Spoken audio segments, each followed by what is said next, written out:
Bismillahirrahmanirrahim. Iyyaka na'budu wa iyyaka nasta'in ihdinas siratal ladzina an'amta 'alaihim ghairil maghdubi 'alaihim waladdallin. Bismillah, alhamdulillah, wassalatu wassalamu ala rasulillah Sayyidina wa maulana Muhammad ibn Abdillah wa ala alihi wa ashabihi wa man tabi'ahudah. Amma ba'du, para pemuka-pemuka agama dan para tokoh-tokoh masyarakat yang saya hormati dan saya muliakan, bapak-bapak dan ibu-ibu hadirin jamaah majelis ta'lim rahimani wa rahimakumullah. Alhamdulillah wa syukrillah, kita bersyukur atas segala nikmat Allah yang terus-menerus mengalir kepada kita, dan kita puji Allahnya dengan sesungguh-sungguhnya bahwa Allah lah yang pantas kita puji. Juga milik Allah lah seluruh pujian, di mana malam ini meskipun dalam keadaan suasana hujan, namun hujan tidak melemahkan semangat kita untuk melanjutkan syiar pengajian yang kita lakukan secara rutin setiap malam Sabtu. Mudah-mudahan pertemuan kita, perkumpulan kita diberkahi, dimuliakan oleh Allah Subhanahu wa taala dan akan dibayar dengan harga yang mahal, yaitu berupa ampunan, redha dan barakah dari Allah Subhanahu wa taala. Amin ya rabbal alamin. Selanjutnya mari kita melaksanakan ikrar niat i'tikaf kita. Bismillahirrahmanirrahim. Nawaitu an atakifa fi hadzal masjid sunnatalillahi ta'ala. Artinya sahajaku beriktikaf dalam ini masjid sunat karena Allah Ta'ala. Dan selanjutnya mari kita luruskan niat kita lillahi ta'ala untuk mengkaji, memperdalam ilmu agama yang bersumber dari kitab Hidayatus Salikin. Bismillahirrahmanirrahim. Qala musannifu rahimahullahu ta'ala wa nafa'ana bihi wa bi'ulumihi fid dharain amin wa bihi nasta'in wa la haula wa la quwwata illa billahil aliyil azim. Qala al-imam Syekh Abdus Samad Al-Palimbani rahimahullahu ta'ala qala, di baris pengatasan halaman 79.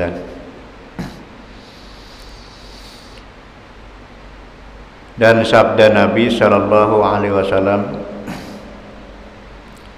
ala u'allimuka kalimatin law kana 'alaika mislu jabalin sabir dainan adahu bihi Allahu anka Allahumma kfini bihalalika an haramika wa aghnini bifadlika amman siwak. Ini hadis ini sahih.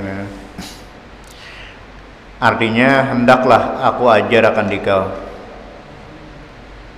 Maksudnya Nabi menyampaikan kepada sahabat,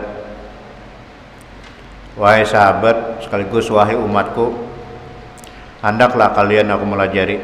Maksudnya adalah hendaklah kalian aku melajari beberapa kalimat yang dibaca jikalau ada atasmu utang seperti bukit Sabir sekalipun. Jadi kata Rasulullah, hendaklah aku melajari beberapa kalimat yang apabila dibaca kalimat ini rutin, terus istiqamah dan bersungguh-sungguh, apabila kamu punya utang kamu sebesar gunung Sabir, nyampir Jabal Uhud, nah genalnya utangnya gunung Sabir, bukit Sabir, niscaya membayari Allah Ta'ala akan dia. Niscaya Allah akan membayari hutang itu lewat manapun Allah kehendaki lah. Cuma yang jelas kita sungguh-sungguh, kemudian yakin-yakin, dan ikhlas-ikhlas, kemudian istiqamah, baca terus. Cuma sambil berusaha sambil berikhtiar. Seandainya kita punya utang sebesar bukit Sabir, kata Rasulullah, itu akan dibayar oleh Allah berkat doa ini. Jadi doanya Allahumma ikfini bihalalika an haramika wa aghnini fadlika man siwak. Jadi artinya, ya Allah, cukupkanlah aku dengan kehalalan yang Kau berikan, hindarkan daripada keharaman Engkau, dan kayakanlah aku dengan karunia Engkau, amman siwak, daripada yang lain daripada Engkau. Baca bolak-balik, Allahumma qfini bihalalika haramika wa aghnini bifadlika amman siwak. Itu pertama harus yakin, kedua harus ikhlas, dan ketiga bersungguh-sungguh, dan keempat rutin, ikhlas, bersungguh-sungguh, dan yakin. Sebesar apapun utang kita, itu akan dibayar oleh Allah. Cuma masalahnya kita kurang syarat saja. Kurang syarat. Pertama, kurang yakin, dan kedua, kurang tulus, dan ketiga, kadang-kadang baca, kadang-kadang kada, dan keempat, kurang ikhlas. Jadi hutang lambat terbayar. Modal kita cuma yakin dan percaya terhadap apa yang disampaikan oleh Rasulullah. Apabila Rasulullah itu menyampaikan, pasti benar. Yang salah itu kita. Di sini kata Rasulullah, bila kamu mempunyai hutang sebanyak apapun, kayak bukit Sabir, kalau kita mengamalkan doa ini, insya Allah dibayar Allah.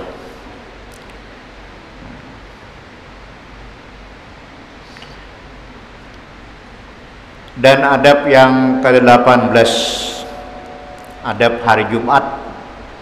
Adab hari Jumat yang ke-18, sunat engkau sembahyangkan, kemudian daripada sembahyang Jumat itu 2 rakaat, yaitu sunat muakkad, dan 2 rakaat menurut imam fuqaha. Sholli sunnatal Jumu'ati rakataini ba'diyatan, kegantian zuhur. Jadi 2 rakaat itu menurut para ulama fuqaha itu sunat muakkad. Sunat muakkad itu artinya keras, Nabi kada pernah melepas. Atau kau sembayangkan 4 rakaat, ini pasti sekali salam lah. Sekali salam 4 rakaat mbah sembahyang Jumat. Yang 2 rakaat sunat muakkad, dan yang 2 rakaat sunat ghaira muakkad pada fuqaha. Artinya menurut ulama fikih,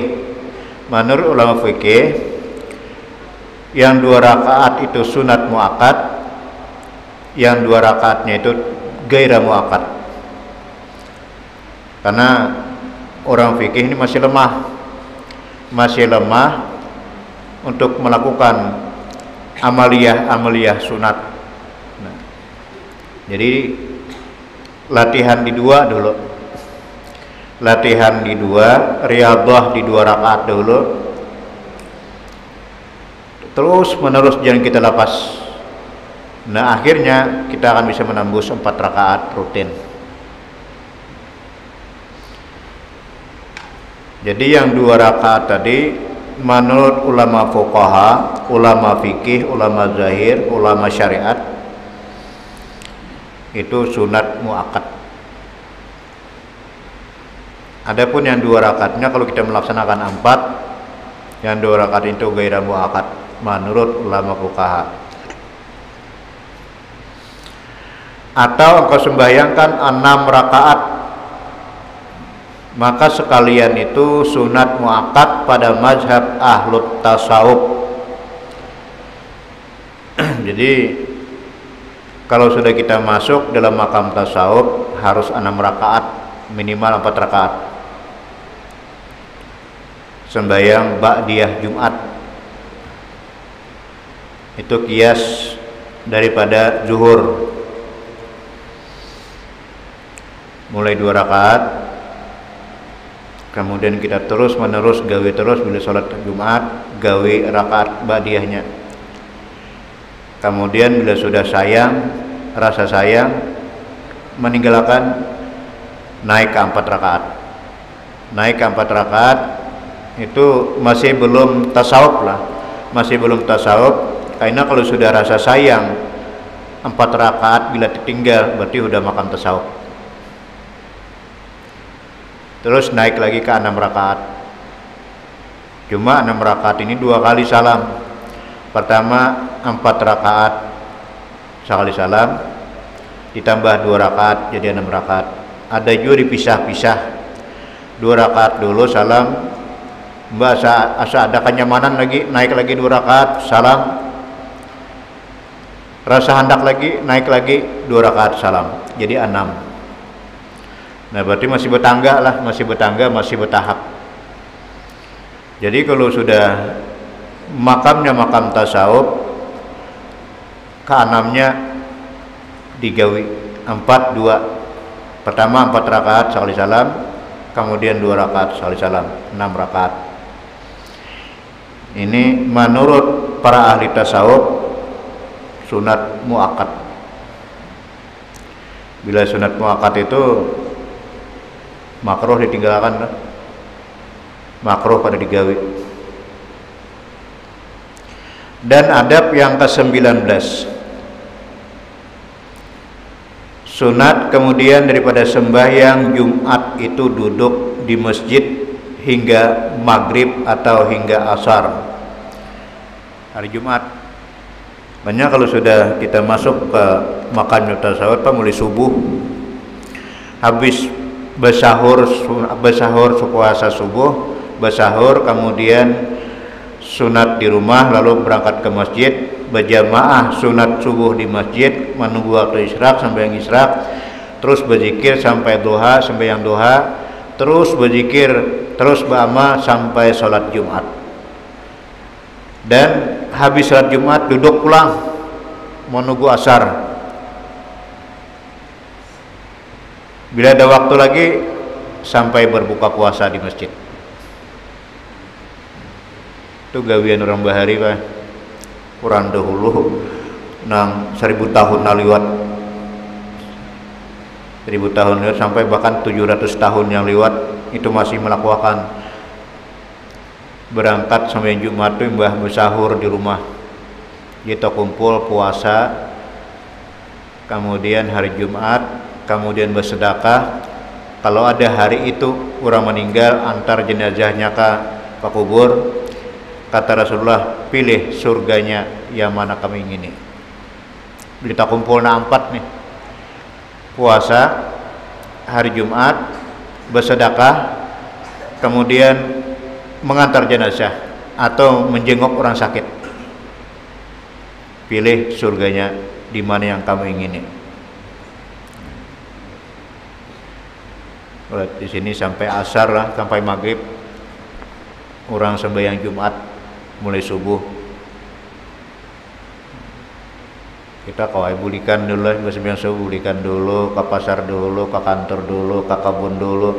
Kena hendak salat Jumat hanya ke masjidan, maka masjidan bulikan pulang, ke kebun pulang, ke pasar pulang, ke kantor pulang, sampai asar bulikan pulang. Kalau sudah berbicara tasawuf, kada bawa bulikan lagi.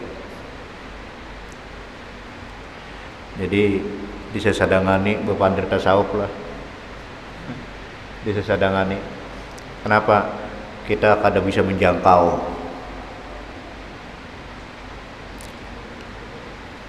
Makam tasawuf itu sampai kepada wara muttaqin.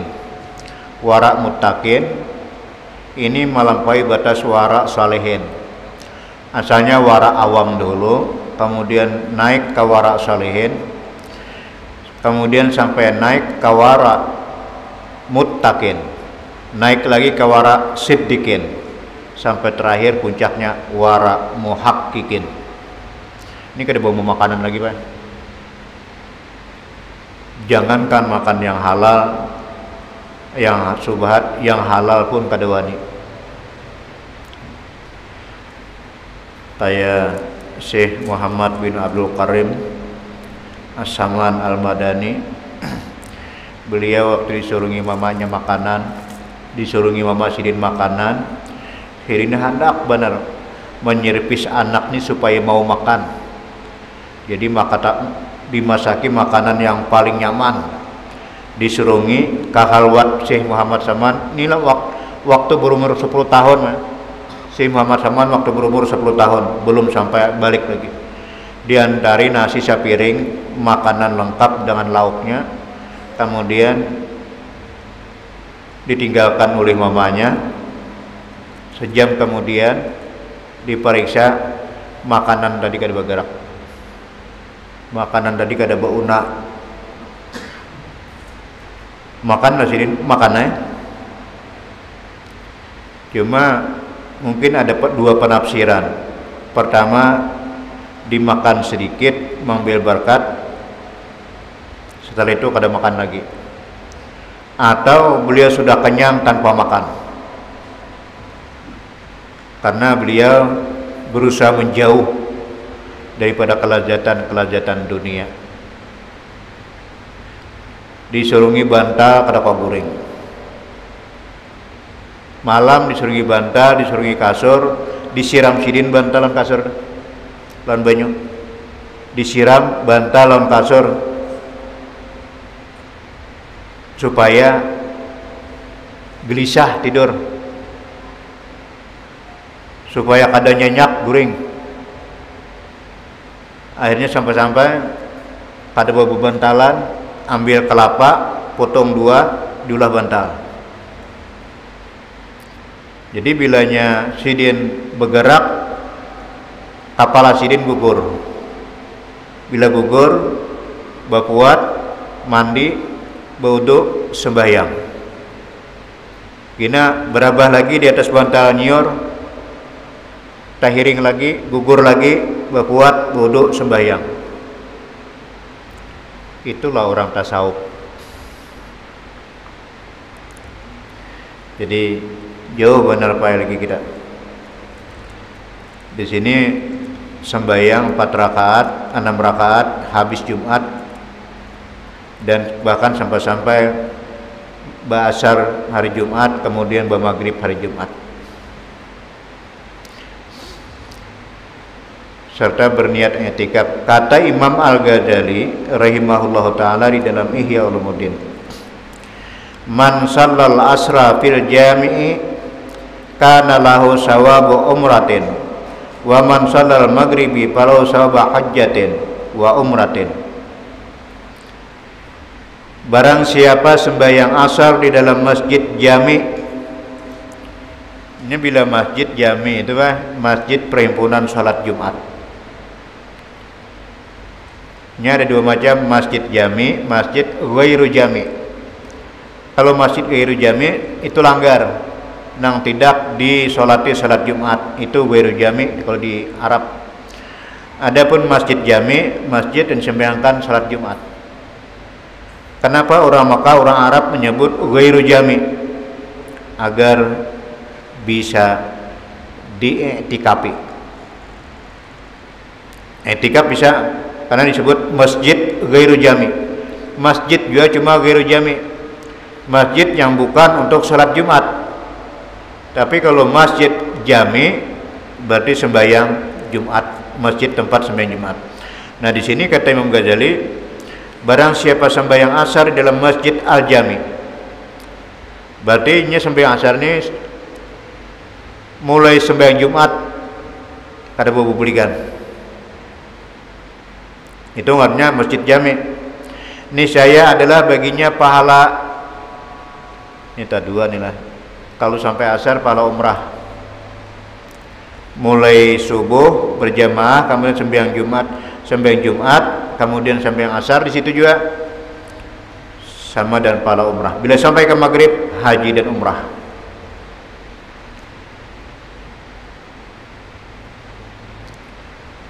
Ulun kada pernah mencoba nih, Pak. Kada pernah mencoba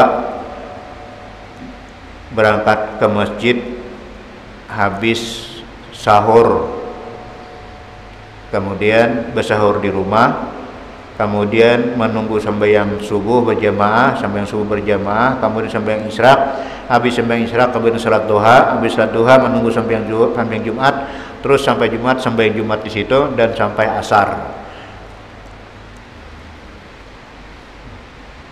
Cuma yang penting kita tahu dulu lah. Yang penting kita tahu, oh begitulah orang yang tinggi pada kita. Jadi kita semakin berilmu, semakin tahu di kesalahan. Semakin berilmu, semakin tahu di kekurangan. Ternyata kada kau dibanggakan ibadah kita. Dan hendaklah engkau pada ketika yang demikian itu,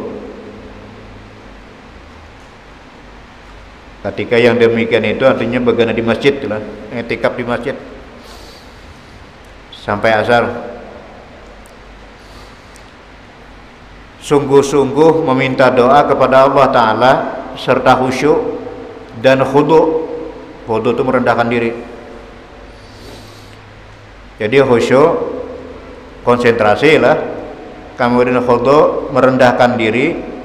Kita berdoa pada jam-jam itu di hari Jumat, karena di dalam hari Jumat itu dan pada malamnya itu ada satu saat, 1 jam, ada 1 jam yang mustajab, doa pasti kabul. Mulai malam sampai siang, seharian semalaman, di situ ada Allah menyisipkan waktu sejam untuk hambanya yang berdoa, pasti kabul. Cuma waktunya dirahasiakan. Dirahasiakan, kita disuruh bersungguh-sungguh berdoa. Yang tiada tertentu, waktunya kada ditentukan. Cuma menurut ulama yang diambil dari Siti Aisyah, ada 9 waktu pada hari Jumat itu yang kabul. Yang pertama di 2/3 malam Jumat, mulai jam 2. Yang kedua di saat selesai sholat subuh menuju terbit matahari, itu waktu yang kedua. Yang ketiga di saat tergelincir matahari. Nanti tergelincir matahari itu sudah pas waktu bang Jumat, di saat berbunyi dauh beduk ataupun sirena menandakan waktu Jumat sampai, kita mengangkat doa di situ. Waktu orang azan bang, kita mengangkat doa, karena itu waktu yang ketiga. Waktu yang ketiga doa dikabulkan. Yang keempat di saat waktu imam naik ke mimbar. Imam naik ke mimbar, naik batis kanan, kita giring dengan doa, karena di situ doa mustajab. Yang kelima di saat waktu berdiri jamaah melaksanakan salat Jumat. Yang keenam di saat habis salam salat Jumat.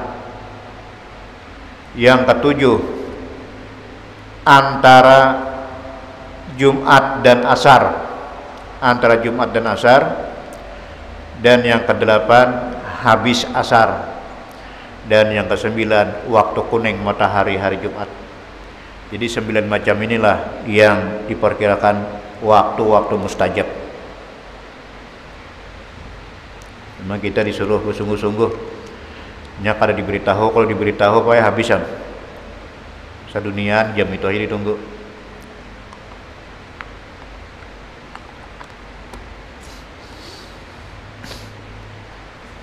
Dikit lagi lah.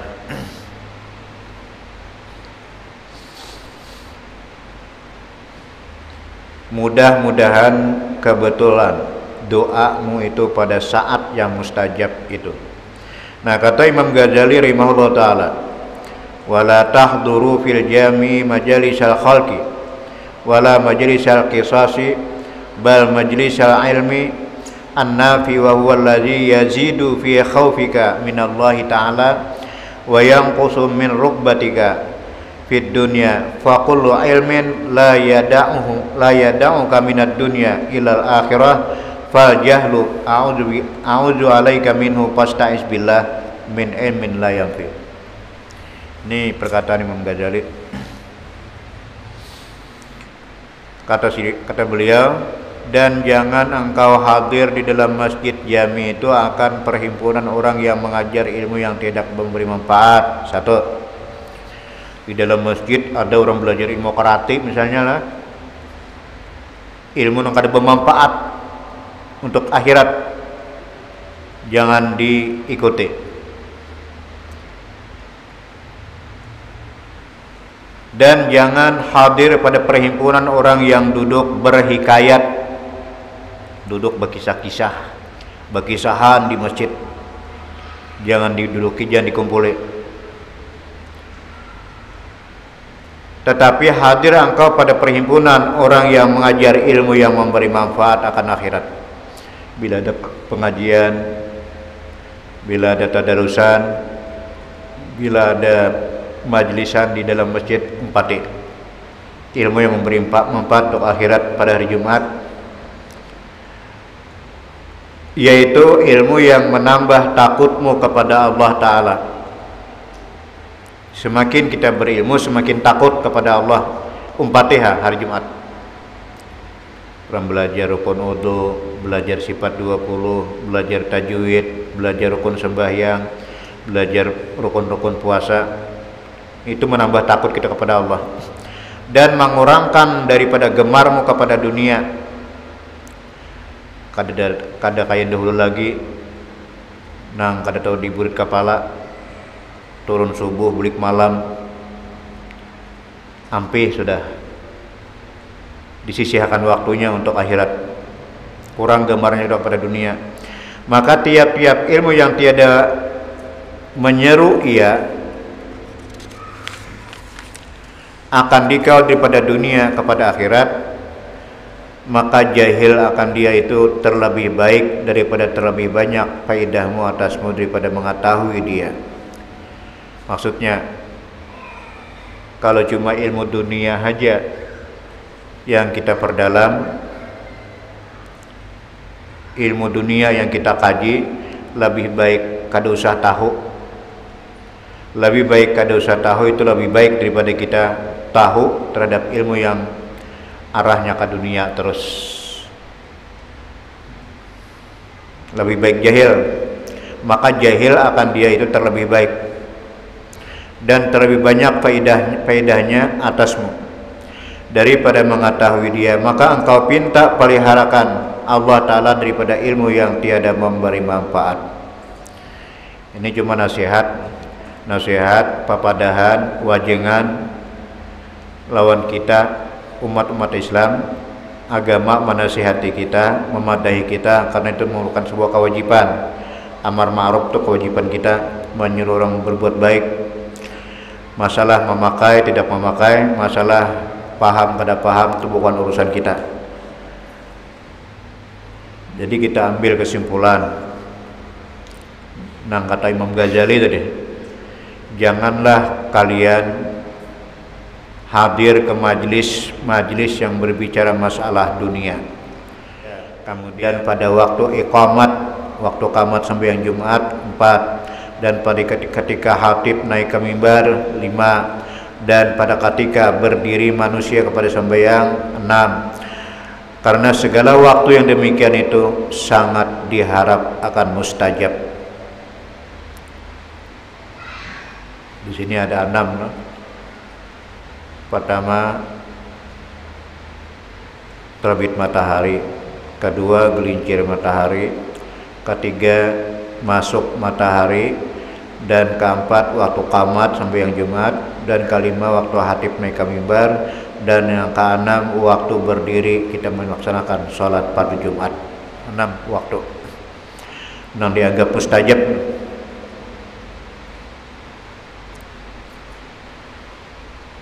Dan adab yang ke-20, hendaklah engkau sungguh-sungguh memberi sedekah pada hari Jumat itu dengan barang yang sekuasamu. Usahakan, sudahkah aku bersedekah hari Jumat ini? Sudahkah aku bersedekah? Dan kita ikut juga sedikit barang 4 bersedekah hari Jumat. Belah kadakawa 10.000, 5.000, kadakawa 5.000, 1.000 rupiah. Yang penting ikhlas pada hari Jumat. Dan jika sedikit sekalipun, maka hendaklah engkau himpunkan pada hari itu antara sembahyang dan puasa dan sedekah dan membaca Quran dan zikir dan membaca selawat atas Nabi sallallahu alaihi wasallam. Kita disuruh menghimpunkan di hari Jumat itu pertama puasa, kedua sembahyang Jumat, ketiga bersedekah, keempat baca Quran, kelima berzikir, keenam berselawat. Di hari Jumat kita mempatahkan. Dan hendaklah engkau jadikan hari Jumat itu tertentu bagi akhiratmu. Apalagi kawa meliburakan toko, meliburakan perdagangan hari Jumat. Ulun ada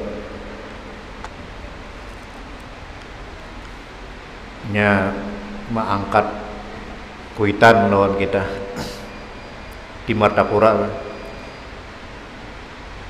toko Permata Kalimantan. Permata Kalimantan itu kalau Sabtu Minggu income-nya 15 M, masuknya uang ke dalam tokonya 15 M bila Sabtu lalu Minggu. Jadi hari-hari itu untuk 5 M, 7 M, 4 M itu nyaman.